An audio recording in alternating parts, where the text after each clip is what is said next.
Hello and welcome to JULABO. My name is Alex and today I will show you how easy it is to fill an external application connected to your CORIO circulator.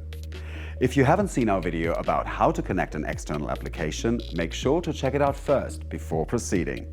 After connection of all components, connect the CORIO to the mains voltage. Before you turn it on, please check the flow direction setting for internal and external flow of the bath fluid.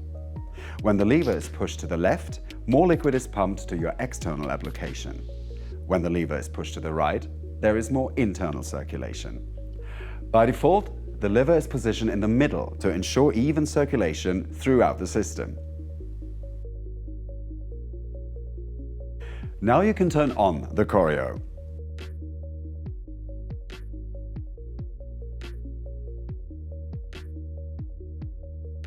If a signal for low liquid level appears, make sure that the bath tank is filled with enough fluid. Before you press OK to start your circulator, check the analog high temperature safety setting if you are using a CORIO CD or CP. Please ensure that the value is at least 30 degrees Celsius below the flash point of the bath fluid you are using. If you use a CORIO CP, check whether the selected pump speed is also suitable for your application.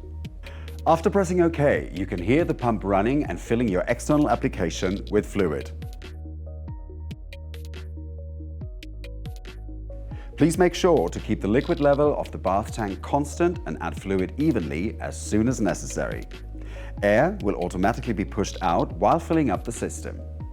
If the liquid level remains constant, wait a few more seconds before stopping the process. This ensures that the whole system is degassed. Now your external application is ready for precise temperature control. I hope this short tutorial was helpful for you. If you need more details or if you have any questions, please feel free to contact us at any time. Thank you and see you soon.